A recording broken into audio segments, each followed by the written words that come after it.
Gepleyer Azatlyk Radiosu. Akşamınız hayırlı bolsun hormatly radio dinleyijiler. Şu 2017-nji ýylyň 15-nji dekabry hepdeniň anyny güni eferde habarlar gündöligi gepleşigimiziň esasy bölümine başlamadan ozal täzelikler dinleň.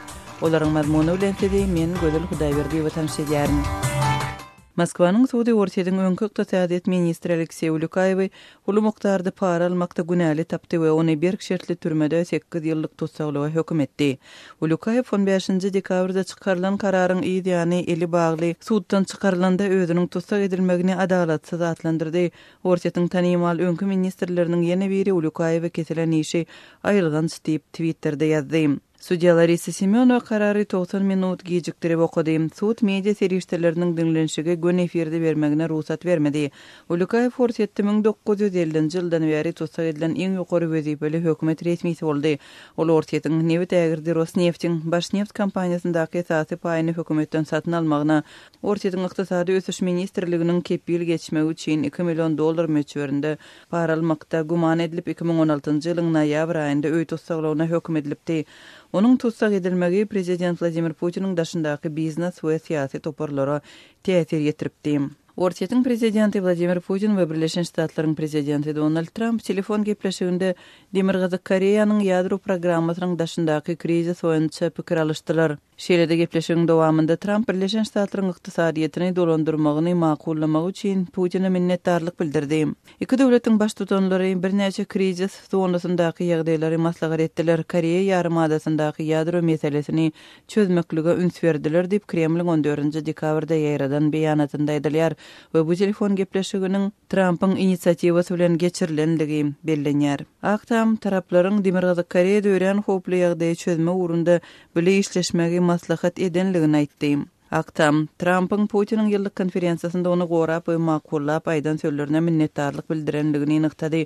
Putin 14-nji dekabrda eden çykyşynda Trump'yň döwlet başyna geçeli bäri Birleşen Ştatlaryň bazarlarynda ýiti ösüşiň bolandygyny bellep, munyň Trump'yň prezidentliginiň ilkinji ýylynda uly üstünliginiň subutnamasy bolup durýanlygyny aýtdy. Gazakstanda bir näçe günläp kömür känlerinde ýeriň aşagynda bolan magdançylaryň ýüzlerçesi iş taşlaýyşyny bet edýänligini oglan etdiler we gijanyň dowamında bir näçe käni terk etdiler diýip kömür öndürüji karhanalary dolandyrýan ArcelorMittal Temirtau kompaniýasy aýtdy. Kompaniýanyň maglumatyna görä 14-nji dekabrda Garagandy regionunda känlerde 450 magdançy ýeriň aşagyndan çykaryldy. Ençe magdançynyň aýallary bu maglumaty Azat Ýewropa Azatlyk radiosyna tasdikladylar. Munyň öňü sirasynda känleriň eýesi 11-nji dekabrda iş taşlaýyşy glan eden we aýlyklarynyň galdyrylmagyny talap edip känlerde galan magdançylara garşy suudi işini gozgady. 14-nji dekabrda Şahtinsk şäheriniň suudi iş taşlaýyşyň bir kanundygy hakynda karar çykardy. 15-nji dekabrda Garagandy regionynyň administrasiýasy magdançylaryň bir kanun iş taşlaýyşy üçin jazalandyrylmajagyny we olaryň aýlyklarynyň 30% ýokarlandyryljakdygyny ma'lum etdi. Jemi 700 çemesi magdançy iş taşlaýyşy gatnaşdy. Olar aýlyklarynyň 2 hesse ýokarlandyrylmagyny, näçeglik ruhsatynyň tölenmegini we pensiýa 50 ýaşynda çykmagyny talap etdiler. Türkiýanyň mediasy 2016-njy ýylda Ortaýatyň Türkiýedäki elçisiniň janyna kast edilmegi bilen baglylykda ýene bir adamyň tutsag edilenligini habar berdi. Häkimetler 13-nji dekabrda öňkü polisiýa ofiseri Ramazan Ýurjeli sorak eden soň tutsag astyna aldy diýilip habar berildi. Ortaýatyň elçisi Andrei Karlov 2016-njy ýylyň 19-njy dekabrynda Ankarada surat sergisinde çykyş eden wagtynda atylyp öldürildi. Hüjümçi Aleppony unutma diýip gygyrdy we ilçini okutdy. Türkiýanyň häkimetleri Karlov öldüren adamyň 22 ýaşly iş başynda bolmadyk polisiýa wekili Mevlut Mert Altentas bolandygyny aýtdylar.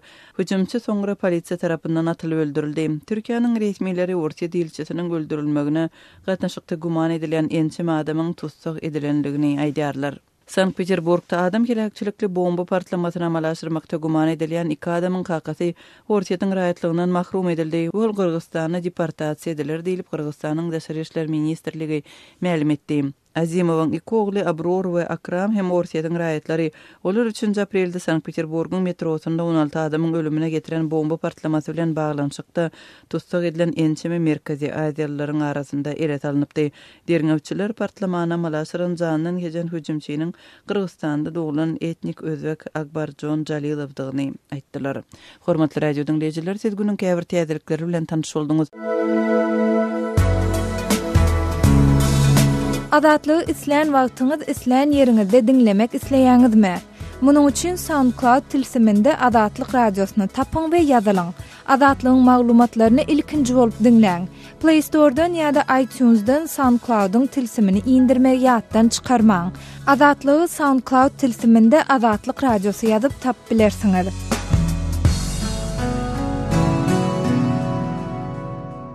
Gepleýär Azatlyk radiosy. Habarlar günneligi gepleşigimizde men Sahra dowam etdirýärin.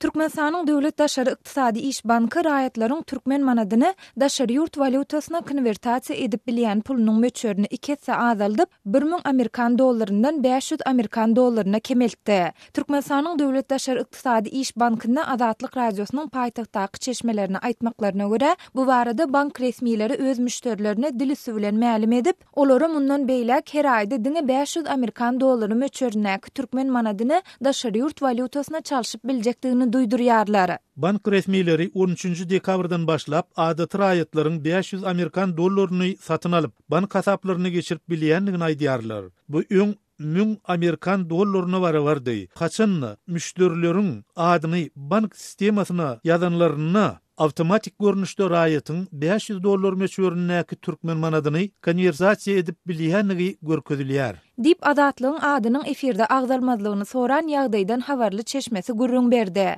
Ýatlap ýeşlik Türkmenistanda 2016-njy ýylyň ýanwaryndan dollaryň resmi sowdasy doly ýatyrlany bäri türkmen banklary raýatlara resmi kurs arkaly Amerikan dollaryny satmagy besetdiler. Şondan soň has takygy şu günde ýurtda dollaryň gara bazardaky bahasy 9,5 manada ýetdi. Indi 2 ýyla golaý wagt bäri raýatlar resmi kurs arkaly daşary ýurt walutasyny ýagny Amerikan dollaryny her aý çäkli möçürde satyn alyp ony diňe daşary ýurtlaryň bankomatlarynda naqdlaşdyryp bilýärler. Mundan başga Azatlyk radiosyna öz okuyjylaryndan türkmen banklarynda daşary ýurtlarda okuyan studentleriň ýa-da ýurduň daşynda saglygyny bejertmäge mätäç näsaglaryň pul çalşmak düzgünleri barada Türkmenistanyň Merkezi Bankynyň velayet şahamçalaryna uğradylandygy aýdylýan resmiýnama hem gelip gowuşdy. Resmiýnamada aýdylmagyna görä 2017-nji ýylyň 13 dekabryndan başlap ýurduň karz edaralary ýa-da banklar tarapyndan daşary ýurdun bilim edarasynda okuyandygy baradaky guwanamasy esasynda studenta hem de onuň garyndaşlaryna bir ýylda jemi 12.000 Amerikan dollaryna çenli her aýda 1.000 Amerikan dollaryny çalşyp şol fiziki şahsyň Visa Mastercard kartlaryna geçirip berilýär. Hatda Türkmenistanyň çäğinden daşarda saglygyny bejertmek isleýän raýatlaryň bir ýylda bir gezekde 20.000 ýa-da bölekleýin 12.000 Amerikan dollaryna çenli daşary ýurt pulunyň çalşyp berilýändigi aýdylýar. Emma munuň üçin raýatyň Türkmenistanyň çäğinden daşarda saglygynyň barlanmagynyň we bejerilmeginiň zerurlygy barada Türkmenistanyň Saglygy goraýyş we derman senaty ministrliginden resmiýnamany almagyň zerurdygyny ýatlýar. Hatda aýdylmagyna görä bu täze düzgün Türkmenistanyň Merkezi Banky tarapyndan karz edaralarynyň üstü bilen şahsy taraplara satylýan daşary ýurt puluny tygyşytlamak, raýatlaryň daşary ýurt puluna bolan isleglerini kanaatlandyrmak we alış-çalış amallaryny kämilleşdirmek maksady bilen taýýarlanan tekliplerin Prezident Gurbanly Berdimuhammedow bilen Türkmenistanyň ýokary gözegçilik edarasynyň 2017-nji ýylyň 24-nji noýabryndaky 215 belgili haty bilen ulalaşylmagy netijesinde kabul edildi. Türkmenistanyň Merkezi Banky we Döwlet Daşary Ykdysady İş Banky tarapyndan girdilen bu täze düzgünler we çäklendirmeler daşary ýurtlardaky türkmenistanlaryň inni 2 hepde bäri öz Visa kartlaryny ulanyp bilmeýändigi we türkmen banklarynyň Visa kampaniýasynyň öňündäki bergileri sebäpli halkara tölek sistemasy bolan Visanyň türkmen banklaryna hyzmat etmegini togtadandygy barada habarlaryň ýaýramagynyň ideýanyna gabat geldi. Şondan soň Visa kampaniýasy bu habarlary reddedip beýanat ýaýratdy. Azatlygyň çeşmeleri bolsa transaksiýalaryň Türkmenistanyň Döwlet Daşary Ykdysady İş Bankynyň ýanynaky Visa kartlary boýunça amallary dolandyrýan merkez tarapyndan togtadylandygyny anyklaşdyryp, olar türkmen banklarynyň Visanyň öňünde bergileriniň bardygyny tasdiklamaklarını dowam etdirýärler. Bellap geçsek dünýäde energiýa serişdeleriniň bahasynyň aşaklamagy netijesinde Türkmenistanyň iň agyr ykdysady krizisi başdan geçirýändigi aýdylýan döwürde türkmen häkimetleri türkmenistanlaryň daşary ýurtlardaky banklardan naqdlaşdyryp bilýän dollarynyň möçürini hem dowamly çäklendirip gelýärler. Häzirki wagt türkmen raýatlary Visa we Mastercard bank kartlary arkaly daşary ýurtlarda bir gece günüň dowamında 50 dollary naqdlaşdyryp 200 dollar möçürinde naqd amallary amala aşyryp bilýärler. Türkmen häkimetleri we media serişde meseleleri ýokarda gurrun edilen meseleler doğrusunda häzire çenli haýsydyr bir kommentari bilen çykyş etmän gelýärler. Bu aralykda Reuters neşri özüniň 14-nji dekabrda çap eden maglumatynda ykdysadyety agla we gazdan gelýän girdeje bagly Türkmenistanyň daşary ýurt valutasyny satyn almak düzgünlerini hassa kynlaşdyrmagy ýurtda daşary ýurt valuta yetmezçiliginiň has yaramadlaşýandygynyň täze alamaty bolup bilerdi. Öz sebitingizde bolýan wakalar barada azatlyga maglumat bermek isleseňiz bize hat ýollaň. Metbuat email bergisi gmail.com. Siz suratlaryňyzy we videolaryňyzy hem ýollap bilersiňiz. Azatlyk siziň şahsiýetiňizi gizlenlikde saklar. Siz bolan wakalar barada maglumat beriň. Biz hem habar bereriz. Metbuat email bergisi gmail.com. Gepler Azatlyk radiosu efirde habarlar günneligi bilen men ýogşan Nurwan. Hazaryaka döwletleri kasby deňdiniň hukuk durumyny kesgitlemek goýunça esasy meseleler barada alalaşyga geldi. Bu alalaşyk Türkmenistanyň Hazaryň üstünden Ýewropa ýurtlaryna gaz bermek planlarynyň öňündäki päsgelçilikleri azaldýar. Ortiýetiň daşary işler ministri Sergey Lavrov Hazaryaka döwletleriniň daşary işler ministrleriniň nowatdaky maslahatyna Kasby konwensiýasynyň taslanmasynyň iş ýüzüne gol çekilmäge taýin edilendigini aýtdy we oňa geljek 5 döwletiň Ortiýetiň Gazagystanyň, Azerbaýjanyň, Türkmenistanyň we Iranyň döwlet başçylarynyň gatnaşmagyna Gazagystana geçiriljek sammitde gol çekilmegine garaşylýar. Ýewreýje.org neşri bu habardan soň Türkmenistanyň Türkmengaz döwlet konserniň Ýewropada Ortiýetiň Gazprom kompaniýasyna konkurent bolmak mümkinçiligine nazar aýlap, eger bu konwensiýa gol çekilse onuň Türkmenistanyň Ýewropa tebii gaz bermäge kömek edip biljekdigini bellädi. Emma muňa garamazdan häzirlikçe konwensiýanyň teksti çap edilmeýär we onuň Hazaryaka döwletleriniň döwlet dillerine terjime edilýänini gaýdylýar. Ýewreýje.org neşri 25 ýyla çeken dawanyň çözülmegini görnüşinden Türkmenistan bilen Azerbaýjanyň arasynda gelinen egilişige baglaýar. Neşriň maglumatyna görä geçirilen gepleşiklere laýyklykda habarlara görä Aşgabat, Azery, Çırak, Güneşli newit ýataklaryna dalaş etmekden el çeker we dawaly newit gaz ýataklary şol sanyna Kepaz, Serdar babatda gepleşik geçirer. Ýakyn aýlarda bu iki ýurt bilelikdäki newit gaz proýektlerini belki-de Kepaz, Serdar ýataklaryna degişli önümler bölüşmek aralaşygyny ara alyp maslahatlaşmagy başlar diýip Washingtondaky Kasby siýasat merkeziniň direktori Efkan Nefti Ýewreýje.org neşrine aýtdy. Azerbaýjanyň daşary işler ministriniň ornbasary Halafowyň Bakuda urulan metbuat ýygynyň aýdan sözlerine görä gelinen alalaşyk Hazaryň üstünden geçirji gurmagyň diňe Turwanyň geçjek ýerine eýelik edýän ýurtlara dahilli bolmagyny hem nazarda tutýar. Häzir bolmanyny ýuridik nukdaýlardan hiç kim Azerbaýjan bilen Türkmenistanyň geçirji gurmak kararyna garşy çykyp bilmez diýip Neft aýdýar. Emma resmi Aşgabat Hazar meselesinde gelinen gaýdylýan alalaşyk barada hiç zat aýtmaýar. Türkmenistan häzir gaz bazaryny iki sany ýeralçysyny, Ortiýeti we Irany ýitirip diňe Hataý bilen garly we tynçylaryň köpüsi Owganistanyň üstünden Hindistana çenli gaz eltmeli topuk proýektiniň amala aşmak mümkinçiligine goňşy ýurtda howpsuzlyk ýagdaýlary arly şüýheli garaýar. Şol wagtda tynçylar häzirki dören umytly ýagdaýyň Türkmen gazynyň Ýewropa bazarlaryna eksport edilmegine bu golaýda mümkinçilik döretjegine inanmaýarlar. Natural Gas World neşriniň baş redaktory William Paul'un pikirine görä, Ýewropada gaza bolan talabyň peselmegi bilen Türkmen gazy Ortiýetiň Gazpromynyň agalyk edýän bazaryna güýçli konkurensiýa bilen ýüzbeýiz bolar. Kasby sebitindäki energiýa meseleleri boýunça garaşsyz ekspert John Robertson pikirine görä bolsa, egerde Ýewropada gaza bolan talap biraz ýokarlansa hem Hazardan aşyrylan Türkmen gazy entekler esasan Azerbaýjanyň aňryk geçmejegi, ýagny bu ýurdun özüne ýerlenjegi çalym edýär. Azerbaýjanyň geljekde gazylyp alınmaly energiýa üçin ýatyrylan 20 aýlardan çen tutuldy, adyndan 8-10 ýyl garaşmaly boljagy meňdýär. Diýmek Türkmenistan bu ýurtda gazyň ýeketäk çeşmesi bolup galýar diýip Robert Ýewreýje.org neşrine aýtdy. Şu aralykda Iran metbuatynyň çykan habarlara görä Tehran entek beýleki 4 Hazaryaka döwleti, hususan Türkmenistan we Azerbaýjan bilen deňzi bölüşmek meselesinde dol alalaşyga gelmändir. Iranyň daşary işler ministriniň ady we ýugoş okuyan meseleler boýunça ornbasary Ebrahim Rahimpour özleriniň entek alalaşmaýan zatlarynyň bardygyny aýtdy. Emma internetde Irana Kaspyden 20% paý ýetýänligi barada ýaýran habarlary ret etdi. Biziň Kaspy deňdindäki paýymyz 5 san çaganyň arasynda deň bölünmeli garpy ýa-da gawun nädip olaýtdy.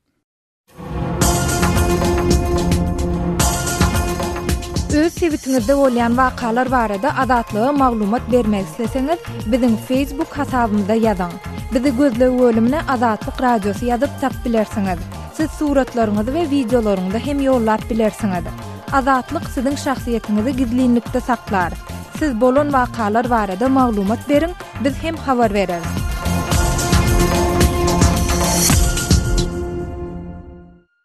Gepleýär Azatlyk Radiosu. Habarlar günneligi gepleşigimizi Azatlyk Radiosunyň Türkiýedäki habarçysy Mendewlet Baýhan dowam etdirýän.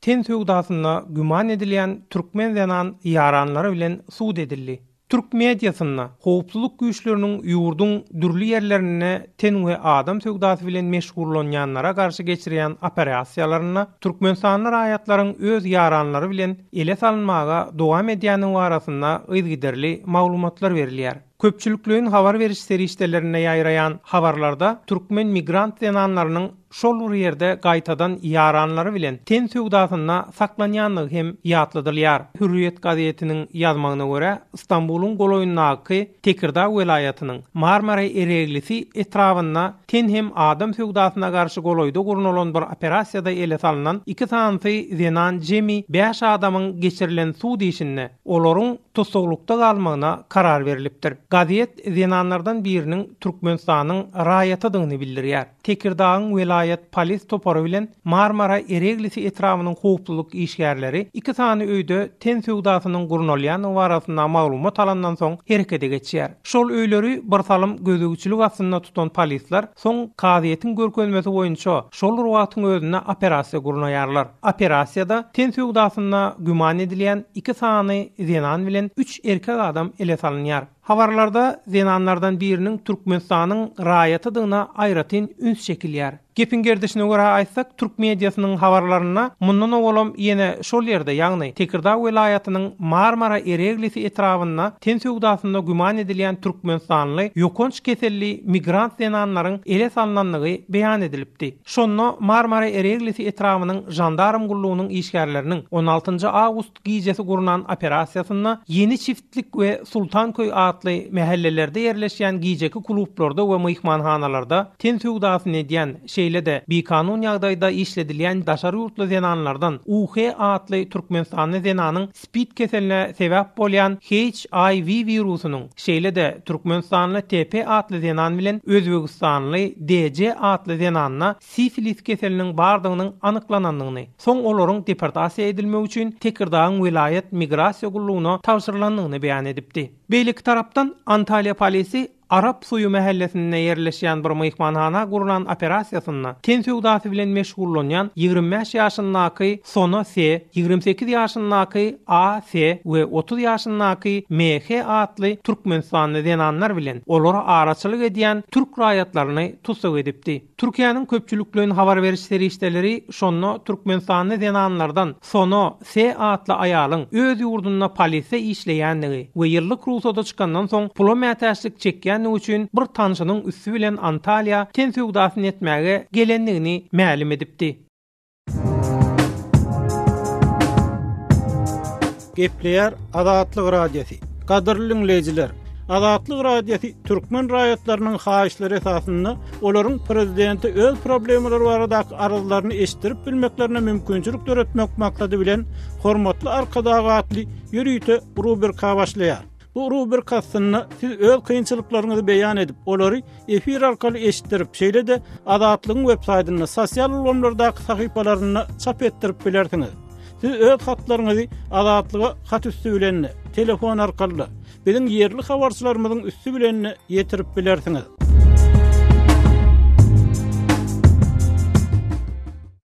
Gepleýär Azatlyk Radiosu. Habarlar gündeligi maksat Ataýew bilen dowam edýär.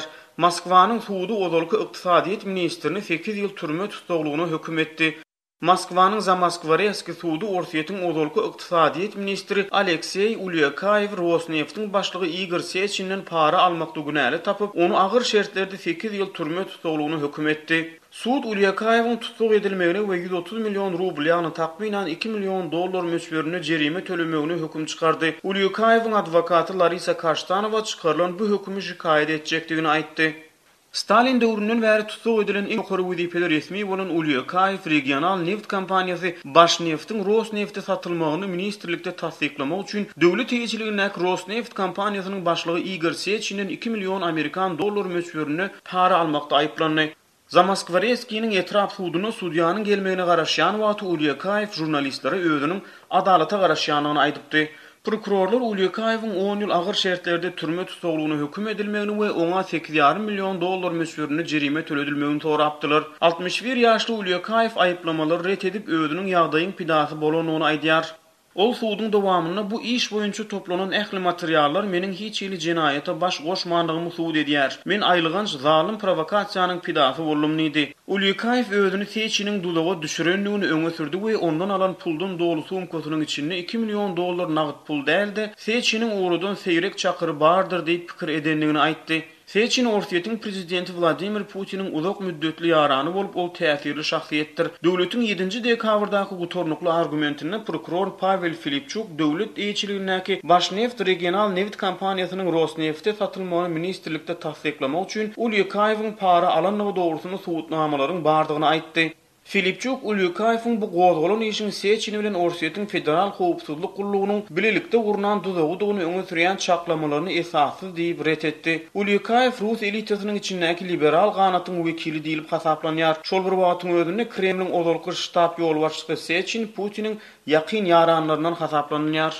Ulyakayew 2016-njy ýylyň 15-nji noýabrynda Sechin bilen duşugyň ýyly Rosneft'in Moskwadaky ştab kwartirasyna tutuk edildi. Ol henüz Iosif Stalin'in ýoldaşy Lavrenti Berianyň 1953-nji ýylda diktatoryň ölümünden soň tutuk edilip cezalandyrylmagyndan soň wezife başynda tutuk edilýän ilkinji ministr bolmagynyň öň ýany Putin ony ertesi güni işden gowdy. Putin 14-nji dekabrda geçiren medeniýet konferensiýasynda suwut diňlenşigi barada çykyş edip, Sechin'in 4 gezek şaýat hökmüne suwdy çağırlandygyny garamazdan onun suwdyň çakylygyndan boyun toglandygyny agzady. Putin Sechin'in şaýatlyk etmezlik kararynyň bir kanun däldigini aýtmak bilen bir hatarda onuň gelen bu netijesinden özüniň hoşal däldigini ýaňzydyp Rosneft'in başlygy suwda baraýmaly ekeni diýdi.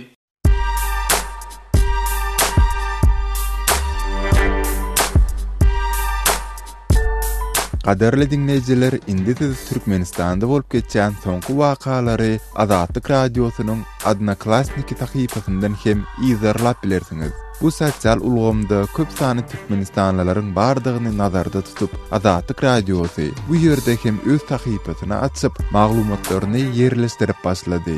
Bize goşuluň.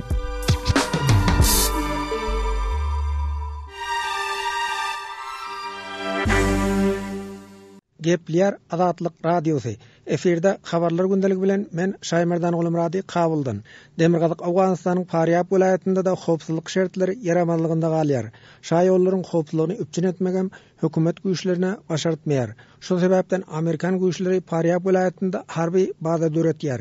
Islam döwleti diýilen topara garşy güreşde Amerikan harbyleri Awgan güýçlerine ýardam edýär diýip ýerli geňeşiň deputatlary aýdýar.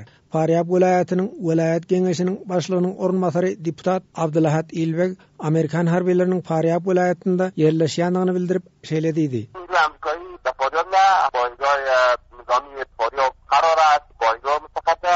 Amerikan harbyları Faryab welaýatyna gelýär. Olar Faryab welaýatynyň paýtagty Meýmine şäheriniň goýynda harby baza gurýar. Amerikan güýçleriniň ýerleşik harby merkeziniň ýeri kesgitlendi. Amerikan güýçleri şaýollaryň howpsuzlygyny üpçün etmek boýunça da Awgan güýçlerine kömek edýär. Anykoy Meýmine şaýolunyň ugrunda da Amerikan harbylarynyň merkezleri döredilýär. Çünki şaýolunyň howpsuzlygy Awgan güýçlerine üpçün etdirmeýär. Şaýol ýollagçylar üçin ýapyklygynda galýar diýip deputat belledi.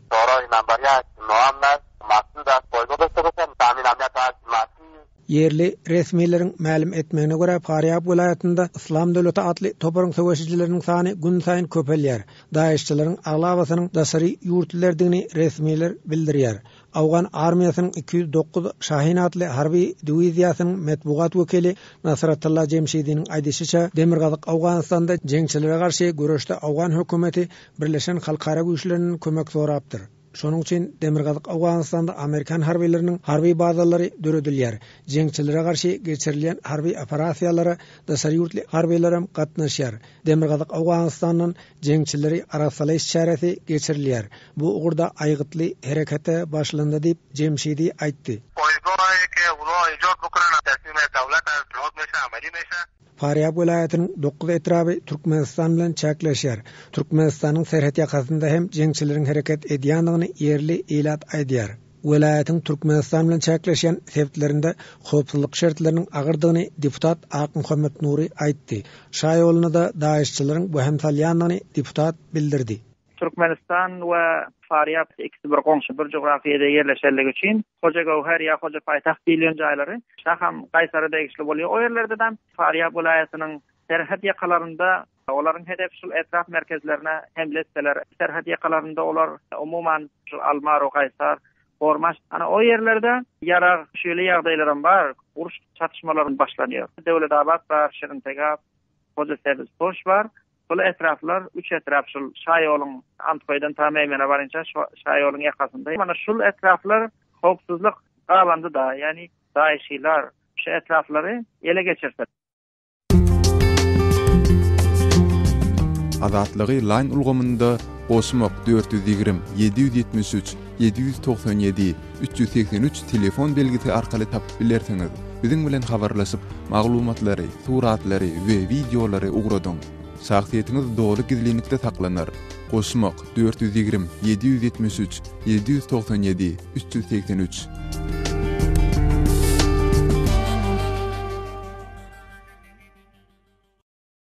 Hormatly radio dinleýijiler, şunuň bilen habarlar gündeligimiziň şu günkü sanyny geçirip gutarýarys.